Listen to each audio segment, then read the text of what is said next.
Hello everybody, this is Goji73 here with a figure review. It's been a while since my last figure review, with my last one being the Gyra and Sanda double review from YMSF, so I figured I'd get back into the swing of things this one time and pick up where I left off on my previous collection update. However, since I am going back, I should let you know that there's been a slight change in the reviewing schedule, and by that, I mean I do not have Super Grand King anymore. Instead, I have Super Grand King Specter from Ultra Fight Victory. Now first off, for those of you who are wondering, where is Super Grand King, since I pulled him out in my last collection update? Well, to answer that question for anybody who's curious, I traded him for this one. Earlier this year at G-Fest, my friend Kyle, aka Deadzilla, bought this figure, and because he showed interest in the Super Grand King figure that I already have, I agreed to trade my version for his once G-Fest was over, and in exchange, he gave me this one. So, as a result, that's what happened to the old Grand King. Why did I trade it? Well, hopefully I'll explain it later on in this review, which I should be doing right now. So let's get started. Starting off with history, Super Grand King Specter is the personal robot monster of the villain Judah Specter, who is the main villain of Ultra Fight Victory, which is like a short segment of episodes that focus on Ultraman Victory and the new ability he receives from Ultraman Hikari.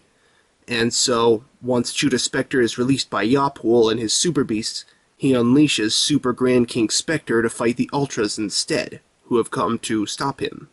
Much like the original Grand King, Super Grand King Specter easily withstands all the assaults from the Ultra Brothers, and so it's up to Ultraman Victory to fight off Judah Specter while the rest of the Ultra Brothers, which are Ace, Leo, Astra, and Ginga, to fight Super Grand King Specter.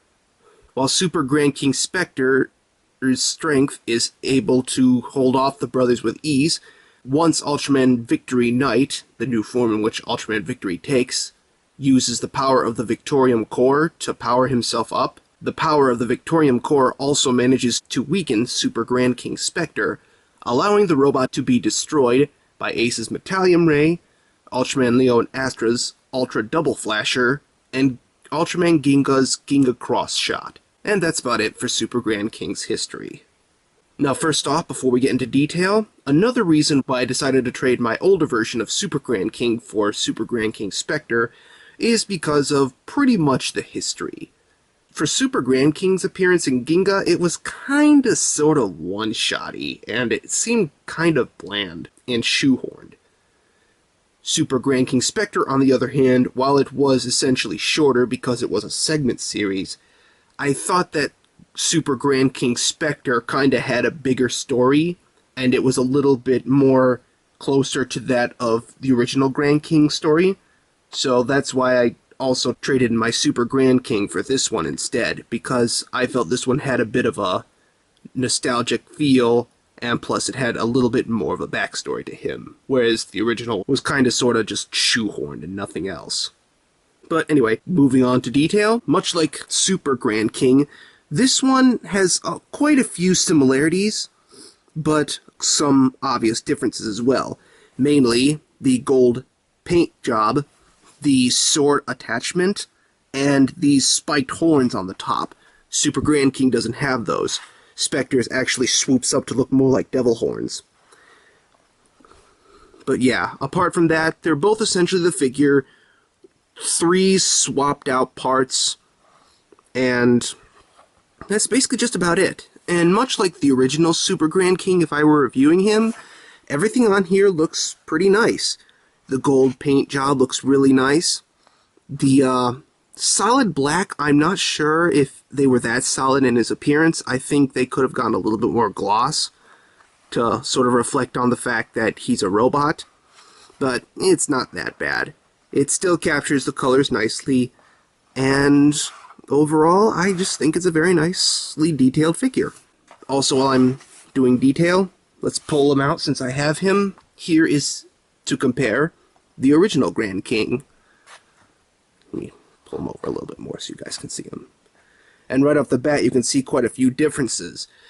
Now, unfortunately, this is one I will say that the Super Grand King compares more to the original Grand King, whereas Specter, he does have the horns and the sword as the most obvious differences, whereas the normal one, he both has pincer claws, as you can see here, whereas this one, he has a flail and a sword.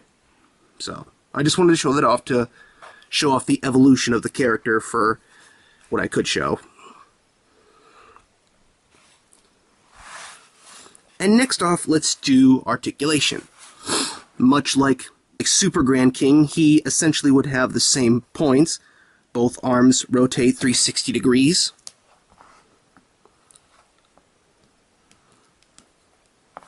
And when I position his arms up like this, his legs would also rotate 360 degrees. Of course, you have to move the arms out of the way, but that's no problem. There is one little neat trick to Super Grand King Specter, however, and it's that while this one's flail arm rotates, much like how Super Grand King does, the right sword arm just as well. And that just about does it for Articulation. That's 6 points, so pretty nicely done. And now let's get on to sizing. While I don't have Ginga or Victory, since I don't collect those small Spark Dolls, and I don't have the Leo Brothers, here's one Ultra that I have that he does fight in his appearance. Ultraman Ace. Now this is probably because he's of a slightly different line, but Super Grand King Specter is supposed to be a little bit taller, but I'm gonna give it a little bit of leeway because, again, he belongs in the Spark Doll line, and Ace would work much better if he was the Spark Doll of himself. So, which, if we did that, he'd probably be like right down here, which is actually just about right. So, Spark Doll sizing would actually be pretty accurate. But this is just to show off how he looks in comparison to the 6-inch line, which is what my primary focus is on.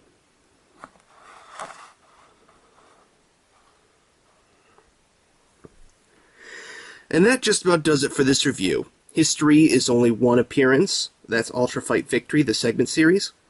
Detail is very nicely captured. Articulation, he has quite a few of them. And sizing is actually pretty good for a Spark Doll.